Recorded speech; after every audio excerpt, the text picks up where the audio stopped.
Dia macam wabak ke sampai nak bersin dengan Aku depan? dapat agak ni macam something yang ada satu bahan kimia yang buatkan diorang ni hilang pertimbangan, yes. Dia orang tak waras lah. Tak waras, jadi macam gila.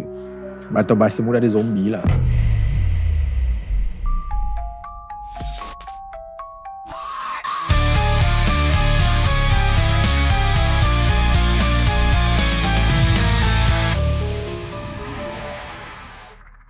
Hey guys.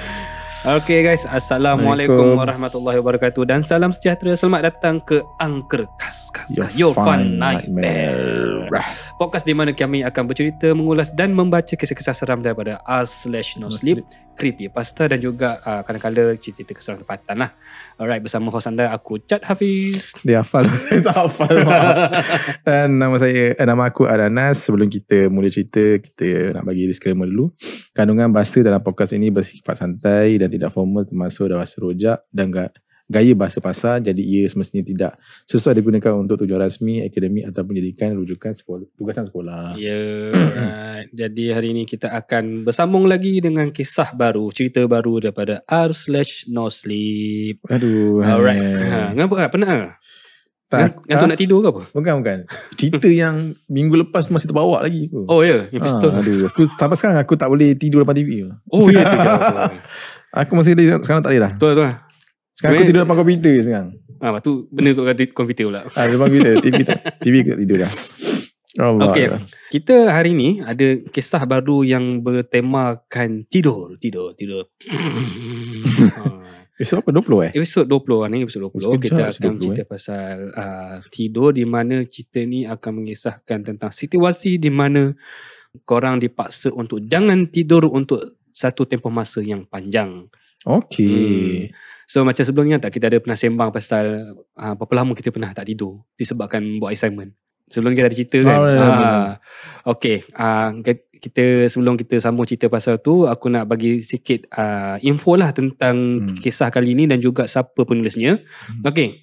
Untuk episod kali ni kita akan bawakan sebuah karya daripada salah seorang penulis yang memang legend dalam No Sleep, iaitu Saturday. Familiar tak nama tu? Pernah dengar? Okay. Cerita apa? You Saturday cerita ni yang budak hilang tu Bukan. Okay. Nanti aku beritahu siapa. You Saturday ni atau nama sebenarnya adalah Didi Wigman. Macam nama orang seberang Jawa nama Didi Wigman, yang berasal daripada Sweden. Okay, Didi Wigman atau Saturday ni, kalau kau ingat nama dia, dalam episod 12 kita ada cover satu cerita dia. Cerita dia paling latest dekat No Sleep, iaitu Aku Tidak Tidur Sejak Tahun 2023. Yang dia makan Leg. Cerita pasal tu kalau korang tengok episod 12. Okay. Didi Wigman ni dia dah lebih 4 tahun aktif dekat No Sleep, dan boleh kata hampir setiap minggu mesti ada cerita baru dia post dekat No Sleep lah. Okay. Hasil tulisan dia dah jadi macam universe tersendiri. Dia macam multiverse lah. Rata-rata pembaca dekat No Sleep panggil cerita ni sebagai Tom Scott Universe ataupun Blue Sunflower Universe. So maksudnya setiap cerita yang dihasilkan semuanya adalah berkaitan antara satu sama lain. Macam Marvel lah, ada multiverse, dia ada universe sendiri, iaitu Tom Scott Universe. Ni ataupun, berapa ni?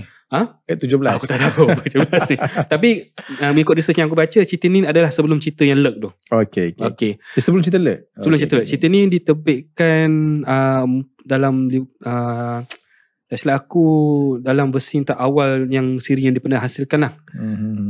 Tak silap aku tahun ni cerita ni dihasilkan pada tahun 2023. Baru lagi. Yang cerita yang kita baca tu, Aku Tak Tidur Sejak 2023 tu adalah tahun ni. Cerita tahun ni pun cerita. Yang cerita kita akan baca hari ni adalah cerita yang sebelum je. Kira consider cerita yang kita baca pasal Lurk tu adalah introduction untuk penulis ni lah, Didi Wigman ni. Baik. So ramai peminat setia beliau ikut dan bincang teori dalam strategi khas, iaitu R/Saturday. Maksudnya Saturday atau Didi Wigman ni, dia ada satu lagi subreddit sendiri, nama sama Saturday, di mana Saturday ni dia bukanlah macam sebelum ni ada satu subreddit penulis ni dia ada subreddit sendiri yang mana dia akan post cerita yang tak boleh post dekat Nosleep. Yang Saturday ni dia buat Saturday ni dia buat subreddit dia sendiri adalah semata untuk dia bincangkan kisah-kisah yang dia terbitkan dekat Nosleep. Okay, dia macam dia pada discussion punya forum lah. Okay. So antara karya dia yang paling popular termasuklah The Sad Sunflower. Yang kedua adalah There Is Something Wrong With My Blood yang cecah lebih 2,000 upvote. So maksudnya banyak cerita dia yang banyak hits dekat Nosleep lah. Okay. Dan yang terbaru yang pernah kita baca sebelum ni adalah I Haven't Slept Since 2023 yang kita dah cover dalam episod 12 lah.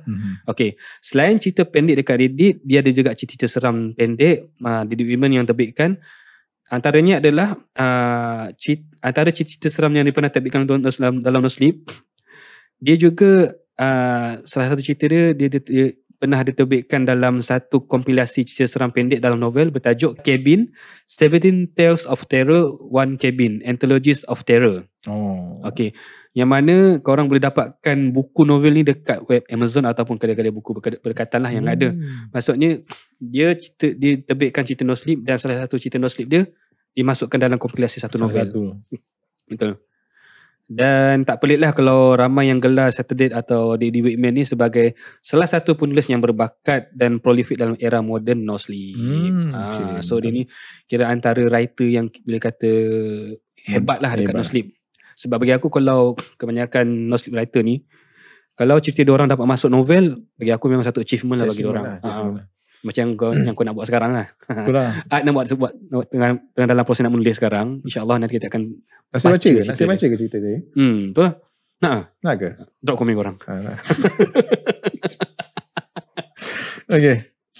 Okay, Ad, apa tajuk cerita kita kali ni? Okay, tajuk untuk episod kali ni orang dengar baik-baik pasang betul-betul. Larangan tidur 72 jam. Okay, Bismillahirrahmanirrahim. Aku selalu kaitkan hari lahir aku dengan waktu paling murung dalam setahun. Masa musim luruh yang tenang mula bertukar jadi musim sejuk yang suram. Daun-daun berwarna-warni pun gugur, tinggal kulit coklat kering yang tak bernyawa. Tapi orang tetap harap kita sambut hari jadi. Kalau tak sambut, nampak pelik. Aku tak sambut pun. Oh, kiranya dia tak buat birthday lah. Bagus jimat duit.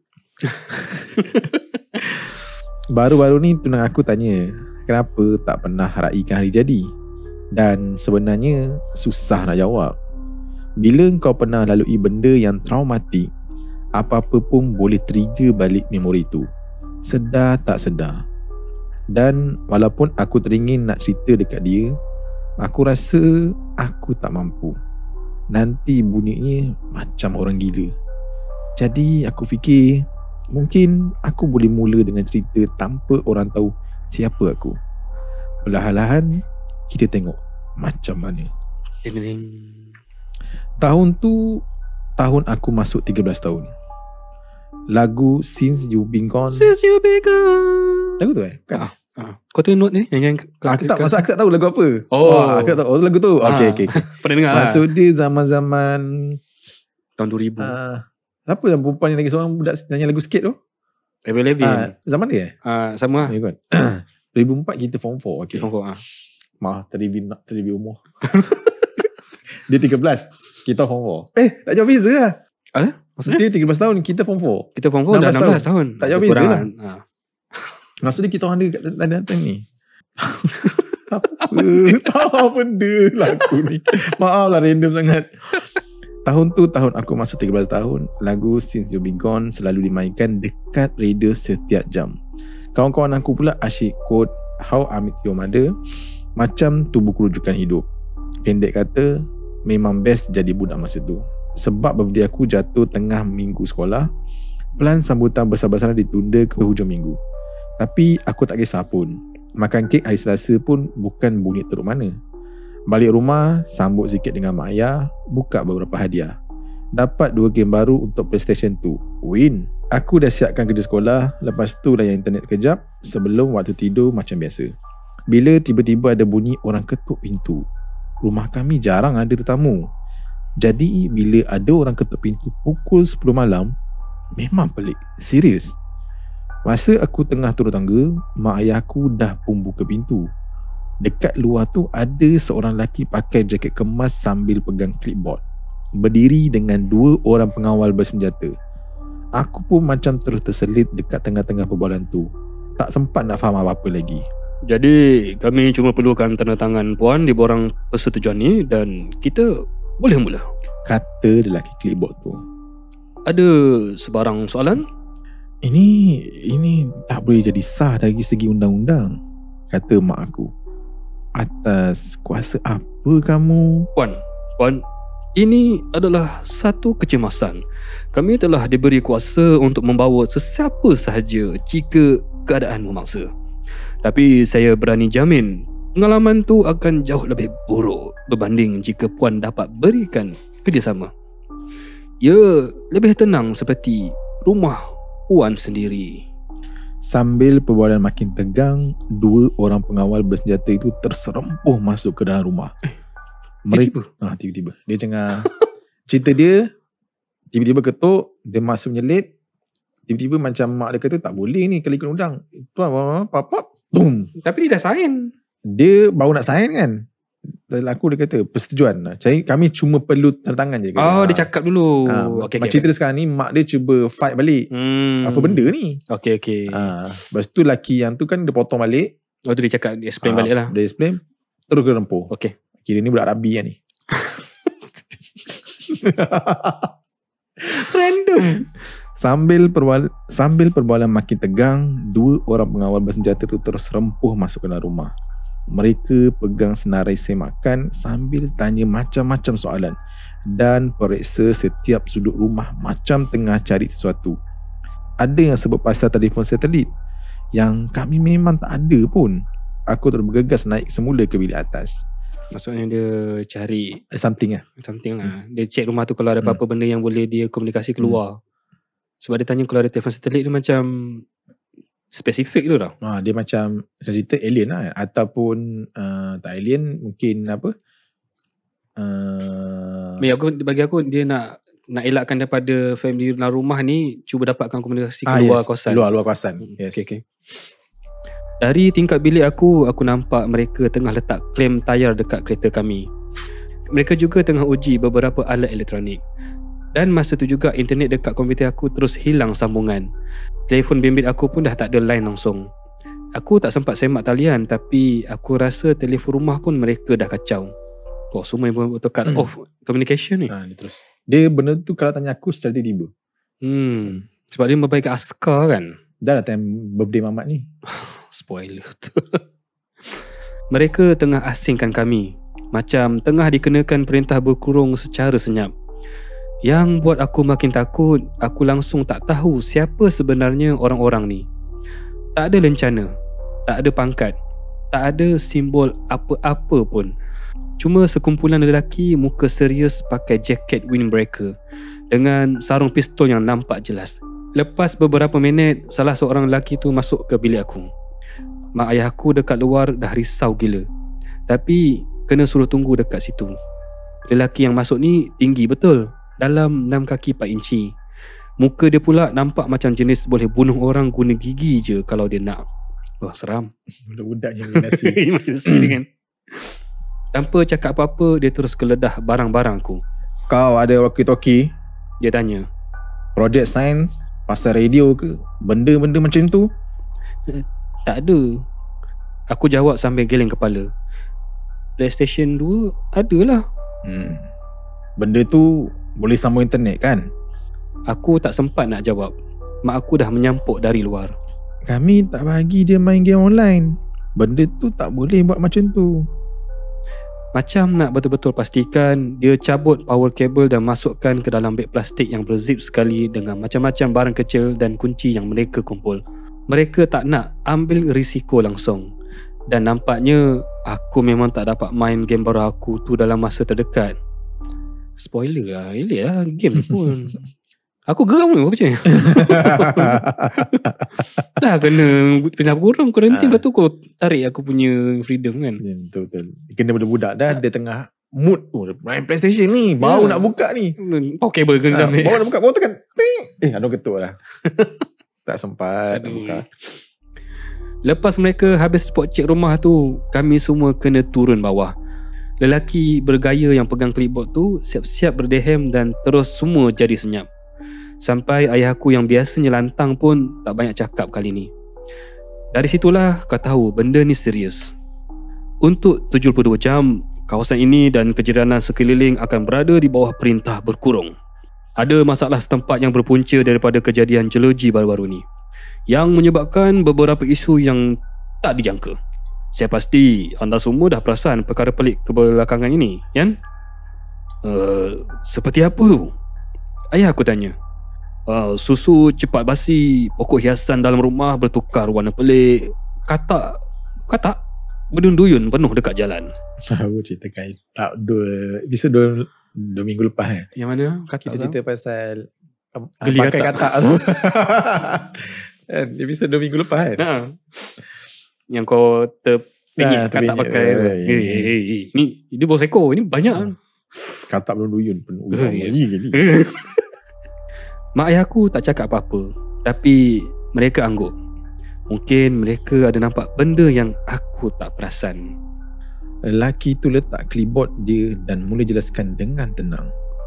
Okey, anda semua telah terdedah kepada sesuatu yang hampir menyerupai bahan kimia. Ia bertindak balas dengan ganas apabila hormon tertentu dilepaskan. Hormon yang biasanya dikeluarkan semasa fasa tidur REM atau REM yang mendalam. Apa REM tu? REM, Rapid Eye Movement, iaitu pergerakan mata yang cepat di bawah kelopak mata semasa tidur. Otak sangat aktif, hampir seperti kita sedang berjaga. Aku baca side note dia punya. Dia tidur tapi mata aktif. Maksudnya tentu otak kita tengah berehat tapi mata tengah berjalan. Dia tidur tapi otak tu macam bekerja. Betul. Jadi untuk keselamatan anda semua, kami sedang kuatkasakan larangan tidur selama 72 jam. Maaf, apa tadi? Ayah aku melangkah ke depan.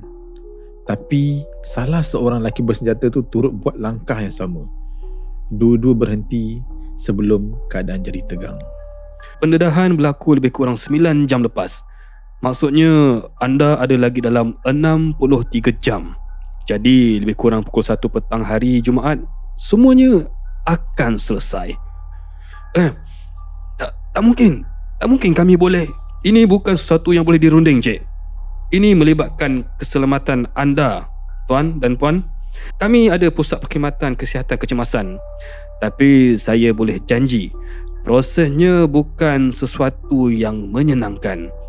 Anda akan diberi bahan kimia untuk paksa badan kekal berjaga sepanjang tempoh ini sampai keadaan kembali normal. Tapi kesannya boleh sebabkan kerosakan otak yang kekal. Boleh pula je macam maksud dia sekarang ni dia tak boleh tidur 70 jam berapa hari 24 dan 24 lama kan, tak banyak 3 hari. 3 hari lebih Ya Allah. 2 hari lebih tak boleh tidur langsung tau. Betul lah. Lepas tu dia kata dia akan bagi satu bahan kimia untuk paksa badan macam booster lah. Macam booster, yes. Tapi dia bagi tahu, okey, lepas makan benda ni akan ada kesan sampingan. Kau tak rasa macam fucked up benda tu macam? Dia macam cakap, engkau tak boleh buat cakap apa. Kau kena ikut arahan. Saya cerita, dia macam pandemik. Ini pun kena kurung. Itu asal. tapi yang ni engkau ada arahan. Spesifik, tak ada apa. Lepas tu siap bagi tahu lagi apa kesan sampingan dia. Setiap seorang daripada kami diberikan satu folder. Folder merah tanpa label dengan 3 helaian kertas di dalam. Satu kertas terangkan hak mereka untuk kuat kuasakan arahan ini ke atas kami. Satu lagi menyatakan kononnya kami dah tanda tangan borang persetujuan lebih awal. Dan kertas ketiga senaraikan waktu yang dibenarkan untuk kami tidur, yang masa tu langsung tak masuk akal. Ada juga satu borang inventory, senarai barang-barang yang mereka akan pulangkan semula selepas tempoh kuarantin ini tamat. Mereka tinggalkan satu kotak berisi 50 vial kaca, sejenis suntikan booster yang tahan 4 jam. Tuan ni booster ni. Betul kan? Booster. Dia dapat satu vial kaca. Vial kaca ni macam mana? Macam botol kaca kecil yang minum Vial kaca. Dia bukan. Lebih kurang lah. Tapi dia kecil je. Kecil je lah kan. Macam kau tahu tak minyak UI tu? Yelah macam UI. Botol minyak UI besar tu lebih kurang. Mencakapak. Lebih kurang itu lah. Pasal itu lah. Vial kecil. Lelaki itu jelaskan yang kanak-kanak bawah umur tak boleh ambil lebih dari 1 setiap 7 jam. Dan kalau mak aku tengah mengandung, dia langsung tak boleh ambil. Nasib baik mak aku tak mengandung. Aku anak tunggal. Yeay. Saya boleh manja. Macam tak semangat. No lah, nak adik. Tiba-tiba tak ada. Maaf sekali. Maaf lah. Tapi macam mana lah perasaan anak tunggal Itulah. Aku ada kawan dulu tau, memang anak tunggal. Tapi Lonely. aku suka dia, walaupun aku tahu dia lonely, tapi aku suka dia, mak ayah dia langsung tak manjakan dia. Itu bagus. Bayangkan, nak PS tu, kau kena buat something.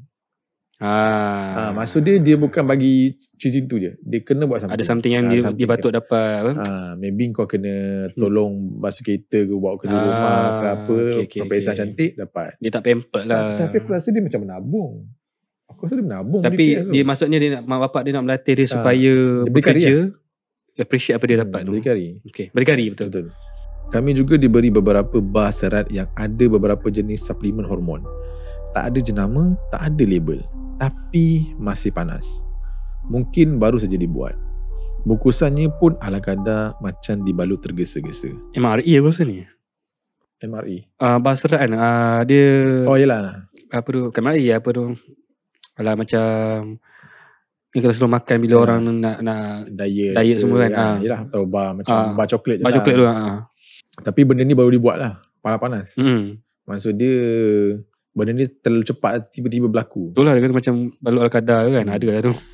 Lelaki bergaya tu masih cuba sedaya upaya untuk jelaskan semuanya. Dan aku nampak mak ayah aku memang fokus nak faham. Tetapi aku hampir tidak memahami separuh daripadanya. Mata aku lebih tertumpu pada pengawal-pengawal bersenjata tu. Mereka nampak letih gila. Mungkin mereka pun tak dibenarkan tidur. Salah seorang tu mulut dia separuh terbuka, macam nak meleleh air liur. Mata dia berkelip satu-satu, tak serentak. Aku rasa macam aku nampak dia tertidur kejap, dan sebab tu dia terus bangun dan jalan keluar. Mungkin nak segarkan diri lah. Bila mata sebelah, dia kata sebelah tak tutup, tak betul lah. Papa. Mana penat gila. Penat gila. Sangat penat. Aku rasa dia orang lagi lama dia tak tidur. Yes. Ui. Macam zombie. Macam zombie Aku tak tahu kalau kita mampu buat ni. Rungut mak. Ini terlalu berat. Kita baru je. Kalau pada bila-bila masa rasa tak mampu teruskan, hubungi nombor ini. Ini satu-satunya nombor yang berfungsi sekarang. Lelaki tu potong cakap mak sambil tunjuk baris terakhir dekat helai yang terakhir dalam folder tu. Kalau ada sesiapa yang tertidur dan tak boleh dikejutkan dalam beberapa minit, itu sangat bahaya. Kalau jadi macam tu, cuba buat apa sahaja untuk kekalkan dia sedar sampai kami sempat datang ambil. Dan lepas tu mereka akan dibawa ke fasiliti kami di Mankato, di mana mereka akan dipaksa berjaga menggunakan bahan kimia. Jadi apa sebenarnya berlaku kalau ada yang tak percaya? Tanya mak aku. Kalau kami semua tertidur? Lelaki tu geleng kepala perlahan sambil ketuk clipboard dengan pen dia. Aku dah tahu dah. Coba. Mereka kemungkinan besar akan mati. Orang lain juga mungkin. Dia kau macam promote mati tau. Macam promote mati. Undertaker apa. Yang aku faham, basically tak tidur lah. Tak tidur lah. Apa ni, cara dia cakap ni macam, cakap apa kalau dibawa ke fasiliti kami di Mankato, mereka dipaksa berjaga menggunakan bahan kimia. Maksudnya macam dia bukan dia bagi orang tu relief ke apa, dia akan paksa lagi. Sebab cerita sekarang ni diorang, apa yang aku faham, diorang tak ada solution. So apa yang diorang tahu, benda ni kena bertahan je. Lepas tu kalau kantoi tidur memang kena heret tempat lagi teruk lah, dia kena teruk. Apa? Mungkin dia terbang. Hai. Aku hampir terlupa hari ini hari jadi aku. Aku hargai usaha mereka, tapi aku memang tak mampu nak senyum. Terlalu banyak soalan berlegal dalam kepala, tapi aku terlalu takut nak tanya. Mereka mungkin berbincang lagi dalam 20 minit sebelum akhirnya beredar. Tinggalkan aku dan mak ayah bersendirian di dapur. Mak tengah hisap rokok bawah kipas dapur. Sepanjang hidup, aku cuma pernah nampak dia merokok 2 kali je. Sekali masa dia hilang kerja dan sekali lagi masa ayah dia jatuh sakit. Masa atuk dia. Bila mak merokok dalam dapur, memang sah ada benda yang tak kena. Ayah pula duduk diam, tangan silang, renung je ke kotak suntikan booster atas meja. Ini bukan main-main. Akhirnya ayah bersuara. Ini memang serius. Kita semua kena tolong satu sama lain kalau kita nak harungi benda ni. Wow. Awi Mat. Kau Ziana. Kau aku nampak kau bersama dengan orang lelaki lagi. Kau apa yang elok Aku tak apa. Aku random je. Bara yang panas membara. Okay. Keluarkan berulang. Siut lah kau pergi bikin. Situ kau main kan. Mak tak cakap apa-apa, tapi aku nampak tangannya menggeletar. Dia dah menangis. Tangannya menggigil sampai abu rokok pun tak sempat jatuh dalam bekas. Terus jatuh atas dapur. Kita tak boleh duduk sorang-sorang, ayah sambung. Kita akan cuba sibukkan diri. Kamu boleh main game banyak mana pun, tapi tak boleh tertidur. Mereka dah pulangkan wire kabel saya ke? Sekejap, mereka dah pulang. Mereka dah pulangkan wire kabel saya. Oh, dia orang pulangkan balik lah. Mereka dah pulangkan wire kabel saya. Aku cakap, maksudnya saya boleh main PlayStation? Tak apa. Mak batuk. Tak apa sayang. Mainlah game tu. Yeay. Apa? Sini. Pam. Pelanggan kepala kan? Masuk ke? Ambil tadi jolok. Macam kenal dia. Siapa suruh aku balik? Jadi muncul lah. Kau tak tidur tau? Okay, bye. Untuk beberapa jam pertama tu, aku masih tak nampak kenapa semua orang gelabah sangat. Tak payah pergi sekolah seminggu, tak ada waktu tidur, dan boleh main game sepuas hati. Bunyi macam syurga budak-budak. Aku main sampai lewat malam. Selain itu dan Ratchet and Clank jadi pilihan utama malam tu. Aku sediakan sikit snack dan makan salah satu bar serat yang diorang bagi. Rasa dia macam ranting pokok campur kismis. Tapi otak aku rasa lebih tenang lepas makan. Kira bar ni bagi dia fokus lah. Macam energy bar. Aku ingat energy bar.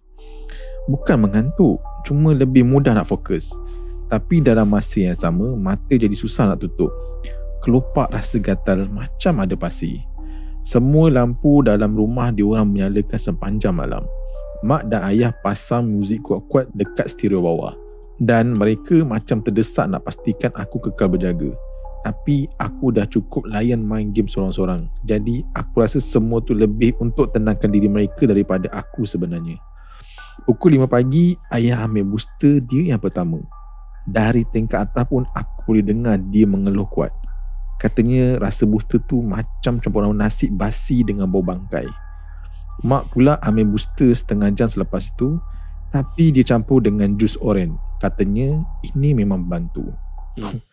Mak dia bagus, bapak dia rasa dulu. Okay, aku coba jus oren. Aku buat jus oren lah. Sorry lah bang. Engkau mangsa eksperimen aku.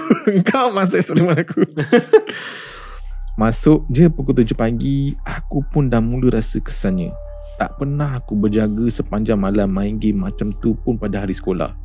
Kalau berjaga malam pun biasanya dengan kawan-kawan hari Minggu dan memang plan awal-awal. Jadi bila dah pagi tu, mata aku memang berat gila. Mak ayah aku cek aku kejap-kejap. Lepas tu mereka buat keputusan, kita terus sarapan sama-sama. Pura-pura macam semua orang dah cukup tidur. Bapak Susah tu. Aku dengar ni pun rasa desperate. Desperate tu. Awal pagi memang kau selalu mudi, kata mak. Cuba bayang je, ni cuma satu lagi pagi mudi macam biasa. Aku tahu sangat sebenarnya mereka dah campur booster tu dalam serial aku. Aku nampak 3 vial kosong atas kaunter. Dan aku tahu seorang pun belum ambil dos kedua lagi. Tapi yelah sebab dewasa 4 jam sekali kan. Budak 7 jam sekali. Lebih kurang lah. Memang time dia makan booster tu lah. Tapi aku dah tak ada banyak pilihan. Kami pun belum sampai separuh jalan pun lagi dalam fasa kawalan ini. Masa kami habis di sarapan, tiba-tiba dengar bunyi kecoh dekat luar. Aku tengah gosok gigi dekat atas sambil jeling keluar tingkap di koridor. Rupanya jiran kami, Larry Peterson, lelaki 55 tahun yang kerja di kedai alat mancing dekat mini mall, merangkak keluar dari pintu depan rumah dia. Sepanjang aku kenal dia, tak pernah sekali pun aku nampak lelaki ni buat benda lebih berat daripada cuba hidupkan mesin rumput. Tapi sekarang dia merangkak dengan tangan dan lutut macam nyawa dia tengah dipertaruhkan. Dari dalam rumah aku boleh dengar suara bini dia menjerit. Dia tengah marah-marah, tapi aku tak dapat dengar apa dia cakap. Larry tiba-tiba bangun dan melompat masuk belakang truk pickup dia. Gaya atletik yang aku tak pernah bayang keluar dari orang macam Larry. Bila bini dia keluar rumah, barulah aku dapat dengar betul-betul apa yang dia jeritkan. Larry! Isterinya menangis. Larry, bangun! Aku nampak Larry Peterson capai spana, keluar dari truk dan tarik rambut isteri dia. Bapak dia. Gila Mat, dia terbagi.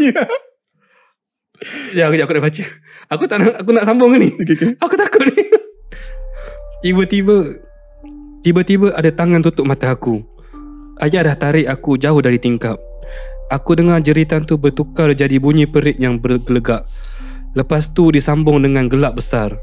Gelak yang aku dah dengar entah berapa ribu kali. Gelak yang sama Larry selalu buat bila ayah aku cuba buat lawak hambar. Otak aku terus lukis gambaran apa yang tengah berlaku dan memang langsung tak indah. Ayah pusingkan badan aku dan tenung tepat ke mata aku. Aku tahu itu bukan dia yang biasa. Ada garis-garis dekat wajah dia yang aku tak pernah nampak sebelum ni. Duduk je dengan ayah dan mak, okey? Kata dia. Jangan tengok luar. Ramai orang dah mula sakit. Kita pun akan sakit ke ayah? Tanya aku sambil menguap. Sambil menguap. Kau sempat menguap kan? Dia goncang. Oh yelah, sebab dia kata tadi dia gosok gigi.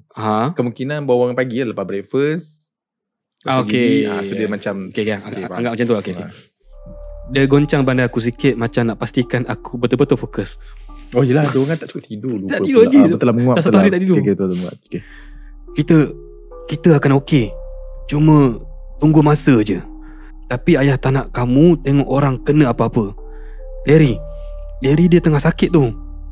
Ada bunyi ketukan dekat pintu depan. Ayah terus ke hadapan sementara mak menyorok dalam bilik tidur. Aku ingat lagi masa tu aku berdiri dekat atas tangga, tengok ke bawah melalui palang tangga. Ketukan tu makin kuat. Bukan lagi ketuk biasa, tapi macam hentakan marah yang penuh dengan ganas. Dan di sebalik pintu, aku dengar bunyi ketawa perlahan Larry Peterson. Dan dia tak berkata apa-apa. Dia hanya menumbuk pintu dengan sepanahnya. Ketawa ketika dia cuba masuk. Dia mula pusing keliling rumah, goncang tingkap kami satu-satu. Tapi dia tak sempat pergi jauh. Kami dengar bunyi kereta berhenti dekat luar. Lepas tu, ada bunyi macam letupan kecil, tapi bukan macam bunyi tembakan. Aku rasa mereka tembak dia dengan taser. Masa aku dengar bunyi Larry Peterson diseret pergi, mak dah naik atas semula dengan senyuman palsu terpaku dekat muka dia. Dan mak tanya aku nak tengok sampai mana dalam game baru aku. Jelas dia cuba alihkan perhatian aku, tapi aku tak kisah. Waktu tu aku memang sangat perlu dialihkan perhatian. Dalam kepala aku, bayangan Larry masih ada dekat sebalik pintu depan. Baju tee putih penuh dengan kesan muntah hitam biru pelik tu. Tangan genggam sepanah besar dengan cengkaman gila. Sepanah besar tu macam lengan aku dan besi padu. Aku rasa aku tak pernah anggap benda tu sebagai senjata. Tapi bila aku fikir pasal tu, darah aku rasa seram sejuk. Betul ke dia dah bunuh Puan Peterson? Kenapa? Bapak sial, aku tak nak cakap apa masa sini. Baru petengah pace tau. Baru Baru petengah pace tau. Jauh lagi perjalanan kita ni. Okay. Aku dan mak habiskan beberapa jam lepas tu main video game sama-sama. Kami juga buat plan, selongkar koleksi DVD lama dan susun jadual nak tengok apa. Masih baik. Masih zaman DVD kan. Kalau Kalau zaman Netflix ni habis ni. Memang tak ada apa-apa lah. Barai ni. Aduh. So maknanya siapa dah tahu siapa prepare Netflix tu download sesiap movie mana. Tapi tak ada juga. TV boleh buka. Boleh buka. Internet tak ada kan. Ya, jangan komputer lah. Asalnya mak plan nak ajak aku keluar berjalan. Tapi sekarang kami tak dibenarkan keluar langsung. Dia tak nak cakap kenapa. Tapi aku boleh rasa ada sesuatu dekat luar rumah keluarga Peterson yang dia tak nak aku nampak. Mungkin kesan darah. Aku pun takut sangat nak tahu. Mak ayah aku cuba sedaya upaya untuk kekalkan suasana ceria. Tapi aku tahu benda ni dah mula makan emosi mereka. Ayah kebanyakan masa berdiri je depan pintu, bersandar dan renung ke depan macam orang separuh sedar. Mak pula cebok. Mak pula cuba sibukkan diri main game dan tengok DVD dengan aku. Tapi dia tengah kira tiap minit dia tunggu masa untuk booster seterusnya. Aku sendiri tak semangat langsung nak ambil. Benda tu buat perut aku rasa mual dan berpusing. Side effect ni. Side effect. Dia salah satu side effect dia lah. Sebab badan kau tiba-tiba nak kena immune dengan benda something yang chemical kan. Chemical lah. Sebab dia kata bahan kimia kan. Kami berjaya bertahan sampai tengah hari. Ayah dah mula susah nak berjaga. Asyik basuh kepala dengan air sejuk. Dia cuba sibukkan diri dengan kerja-kerja rumah yang dah lama ditangguhkan, yang kononnya simpan untuk hari hujan. Tapi gangguan datang tak henti-henti. Kami boleh dengar bunyi siren dari kejauhan.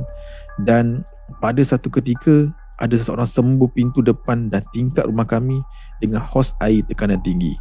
Mungkin nak bersihkan sisa terakhir Larry Peterson.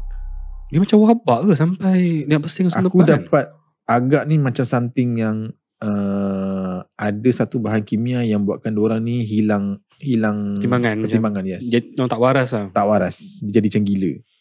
Atau bahasa mudah dia zombie lah. Yalah. Sebab tadi dia kata Larry Peterson ni dia muntah warna biru kan. Biru gelap. Biru gelap. Maknanya ada something yang ganggu dia punya imun badan dia juga. Sebab tu kan darah dia orang yang berfile dia cakap, nampak tak ada benda something yang berubah. Contohnya dia kata pokok mula layu, katak banyak. Okay. Dia kata ada yang melibatkan geologi. So maknanya ada satu benda, maybe bahan kimia dari alam ke, something like that. Ataupun, yang merebak lah. Yang merebak. Okay. Ada anjing peronda lalu lalang depan rumah dan sesekali telefon berbunyi. Satu-satunya nombor yang masih berfungsi. Ada orang hubungi kami, cuba nak pastikan semua orang masih berjaga dan selamat. Masa waktu makan malam, mak pula mula alami masalah perut. Tangan dia makin menggigil dan dia menghadapi masalah dengan perubahan bau yang tiba-tiba. Ayah pula asyik gosok mata dan tengok jam. Bangun setiap 10 minit macam tak boleh duduk diam. Kami dah plan nak main board game lepas makan, tapi mak nampak betul-betul cuba tahan diri dari termuntah depan meja makan. Gila. Macam mana hidup ni?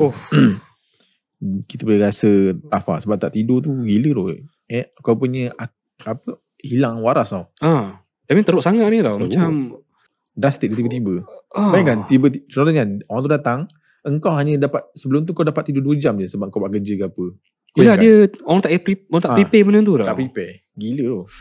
Kami akhirnya cuba panaskan balik lasagna yang mak buat beberapa hari lepas. Aku tak kisah pun, lasagna mak memang sedap gila. Tapi selera aku terus hilang bila tengok keadaan mak yang makin tak stabil. Dia asyik meleleh idea dan keluarkan bunyi pelik macam tersedak. Kelipan mata makin lama makin perlahan. Ayah cuba pujuk dia makan salah satu fiber bar tu, tapi mak terus lari keluar dari dapur, masuk bilik air dan kunci dari dalam. Bahaya ni. Rasa mak dia pregnant ni. Cemas, macam mana beritahu husband ni. Masa tu memang rasa cemas habis. Jantung aku berdegup laju bila ayah cuba tenangkan dia dari luar. Pujuk suruh buka pintu, tapi mak tetap tak mampu. Lama-lama dia dah tak menyahut langsung. Ayah terpaksa pecahkan pemegang pintu guna tukul, tapi dah terlambat. Dia dah tertidur. Aku boleh dengar bunyi dia tidur dari balik pintu. Yes, macam tu. Dia berdengkur kan, tak penat sangat. Masa pintu yang dipecahkan, mak baru tertidur beberapa saat je. Seminit pun tak sampai. Tapi dia dah duduk atas mangkuk tandas. kepala terlentuk ke belakang dan ada sesuatu keluar dari mulut dia. Jari kecil berwarna hitam dan biru menjulu keluar dari celah bibir. Tekak dia bergerak-gerak macam ada benda hidup tengah merangkak keluar dari dalam. Apa benda ni? Tak apa benda tu, tak tahu lah. Aku ingatkan macam muntah ke apa ni. Jack, aku baca dia kali aku baca kau cakap tadi. Aku rasa mungkin bukan jari kecil. Aku rasa mungkin ada benda liquid yang keluar. Tapi anak dia nampak macam jari kecil lah. Sebab dia kata jari kecil berwarna hitam dulu. Tapi kepala otak aku fikir tangan. Mungkin kepala otak aku mungkin tangan, mungkin budak tu fikir. Mungkin budak tu nampak macam tangan. Dia jari. Sekejap, aku boleh agak apa teori kau lepas ni. Halusinasi. Yelah, sebab tak ada tidur. Anchor. Dia bukan masalah anchor seram macam tu. Dia jenis yang kau rasa macam kau boleh bayangkan penat, depression, lepas tu kau dah start muncul halusinasi tu betul lah. Maksudnya macam dia macam ni lah. Otak kau dah mula jadi mereng. Tanya aku, engkau buat satu benda yang kau suka sampai tak suka. Kau main game sampai kau dah tak boleh main game. Kau nak tengok movie sampai tak boleh tengok movie. Makan pun tak nak. Dah makan pun tak boleh apa dah. Sebab kau tak boleh keluar. Bagi kau strategi kau apa macam ni? Aku takkan makan. Aku makan sikit. Sebab apa bila kau makan kau akan ngantuk kan? Aku tak tahulah. Aku kalau tanya aku memang aku akan habis masa main game lah. Sebab itu je aku boleh. Kalau sebab internet tak ada. Kalau ada internet, kalau ada cerita pun memang aku akan habiskan tengok movie lah. Aku akan tengok cerita yang panjang. Contohnya One Piece lah. Bendanya action lah. Maksudnya cerita yang aku suka lah. Okay. Aku tak kisahlah apa benda, tapi aku akan tengok cerita dia. Bukan buka Lofi Lofi? Musik Lofi yang tak. Itu tidur kan. Dia tidur. Aku sekarang ada ni tau. Habit. Aku kan ada satu time kadang aku tak dengar lagu langsung. Sebab? Aku rasa macam aku nak sunyi je. Tak boleh concentrate. Kau tahu aku buka apa? Aku buka yang Lofi. Tapi yang ada bunyi hujan. Lebih kurang macam aku. Tapi aku takkan buka Lofi muzik. Aku dengar bunyi hujan. Kadang-kadang aku dengar bunyi hujan. Aku tak boleh concentrate tu sekarang. Sama lah kita. Aku dengar lagu cakap, tak boleh serabut lah aku cakap. Adakah sebab kita dah tua? Mungkin aku. Masa aku menulis cerita tu lah. Aku dengar lagu mungkin nak ambil apa macam ni kan. Tak boleh fokus lah. Kau nak suka tenangan buka lagu jazz. Tak boleh. Buka lagu yang Lofi yang tenang chillnya. Pun tak boleh cakap. Buka hujan lah. Aku cakap tenangnya. Dua je, lagu hujan ataupun bunyi hutan. Bunyi burung-burung. Itu je menenangkan aku. Aku rasa memang tahap kita. Aku rasa mungkin sebab kita orang kreatif, memang ada satu tempat memang tahap sampai tahap macam tu. Kita kena tenang, escape tenang macam tu. Aku biasa dengar bunyi hujan maksud nak tidur. Tak, aku tak. Aku masa tengah check AD ke tengah nak. Aku bukan check AD, aku nak mood. Nak boost mood je. Okay. Aku pagi-pagi tak start dengan lagu. Bunyi alam. Aku kalau datang office kan pagi-pagi, aku akan start dengan benda yang aku dengar orang bersembang ke. Kena dengar bunyi interaction yang aku nature punya lah. Aku tak dengar lagu. Aku dengar, tak kisahlah aku dengar bunyi orang cerita pasal agama ke ataupun sembang pasal podcast apa-apa. Aku kena buka. Mana nak dengar suara orang dulu? Just dengar suara orang dulu. Untuk aku fokus. Aku patut kena start macam tu juga kot. Muzik tak ada, muzik serabut lah. Itulah. Dia akan sampai tahap kau akan rasa serabut? Serabut tu. Walaupun muzik tu simple je. Tak boleh juga kan? Tak boleh.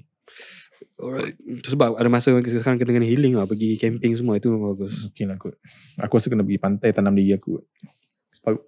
Sebenarnya elok terapi tu tau. Memang elok terapi untuk sebab tu orang yang ahmad. Tak masalah, aku boleh korek. Aku boleh tanam. Siapa nak korek aku balik tu? Masuk kau dalam ke? Tak, aku korek separuh. Tinggal. Lepas tu macam mana aku nak keluar ni? Siapa nak korek balik? Mana nak bangun Siapa nak korek balik ni? Pergi seorang. Cerita pergi seorang. Biayalah. Pantai pula. Betul benda orang introvert. Pantai pula pantai kosong. Tunggu ajak lah. Malam. Cakap tak apalah. Spek sahaja mak ayah. Spek sahaja.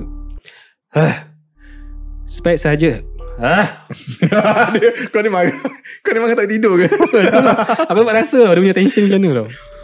Spek saja ayah pegang mak. Dia tundukkan kepala dan mula batuk kuat.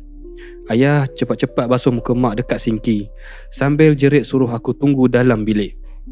Beberapa minit aku cuma duduk diam dekat situ, bersedia nak lari atau menyorok. Aku sempat terfikir mungkin dah terlambat. Mungkin mak pun dah kena, macam Larry Peterson. Dari jauh aku dengar suara mereka bertengkar. Nada suara tu berubah. Dari marah jadi cemas. Dan akhirnya kedengaran sayu. Aku tak tahu nak buat apa. Bila mereka akhirnya keluar, mereka dudukkan aku dan cuba terangkan yang semuanya akan okey. Katanya kita dah hampir separuh jalan dan kita makin dekat ke garisan penamat. Cara mereka bercakap lembut, penuh kasih sayang, seolah-olah nak pastikan aku tenang. Tapi fikiran aku dah jauh melayang. Aku susah nak fokus dan satu-satunya benda yang asyik bermain dalam kepala aku, bunyi pelik yang aku dengar di luar sana. Sesuatu ada dekat luar. Ayah tengah separuh jalan jelaskan kenapa lepas ni kami tak boleh lagi kunci pintu bilik air. Bila tiba-tiba ada sesuatu dalam diri aku menjerit suruh aku bertindak. Bunyi tu halus je, cuma klik kecil tapi kedengaran sejelas-jelasnya. Mungkin sebab booster tu, tapi otak aku asyik terlalu fokus pada benda-benda kecil, bukan perkara besar macam perbualan sebenar yang tengah berlaku depan mata aku. Maksudnya dia tak fokus lah pasal ni. Sebab kan dia tak tidur, tiba-tiba dia tercah dengar satu suara halus. Suara halus dalam diri dia. Dia punya korin kot. Aku pejam mata sekejap dan tak sampai satu saat kemudian, dentuman kuat kedengaran. Seseorang sedang tembak ke arah kami. Cuma beberapa das tembakan je, tapi kami semua terus jatuh ke lantai. Satu peluru tersangkut dekat pintu depan, satu lagi retakkan tingkap dapur. Dekat luar, kedengaran suara orang menjerit dan ketawa macam orang gila. Mereka bercakap tapi langsung tak jelas, macam orang separuh waras. Salah seorang bunyinya macam tengah cuba bercakap sambil mulut penuh dengan makanan. Aku rasa macam aku faham apa jadi ni. Dia, kalau tanya aku, dia semua orang di luar kawalan lah. Dia bukan zombie tau. Zombie, dia macam tak ada fikiran. Ni tak, ini tergelak, dia boleh buat apa, tembak semua. Betul. Cuma aku suka ayat terakhir tu, bercakap sambil mulut penuh dengan makanan. Aku rasa macam mak dia kena tadi tu, ada benda macam nak keluar dari mulut dia orang. Betul. Mak dan ayah diam membatu bila dua lagi tembakan dilepaskan. Salah satunya kena tepat pada lampu dapur. Bunyi letupan elektrik kedengaran dan dapur terus gelap sebahagiannya. Aku dengar bunyi tapak kaki berlari dan suara ketawa makin menjauh menyusuri jalan. Dari kejauhan kedengaran lagi bunyi tembakan. Mungkin ada yang membalas semula. Kita tak boleh duduk sini lagi, bisik mak. Kita kena hubungi mereka. Awak nak pergi ke tempat mereka letak Larry tu? Jawab ayah. Nak duduk dalam hospital penuh dengan orang-orang macam tu? Mereka tembak kita. Kita tak boleh cuma. Mak tersenyap bila pandangan dia jatuh dekat aku. Dan ayah cepat-cepat minta diri untuk berbincang secara peribadi. Aku pula disuruh naik ke atas.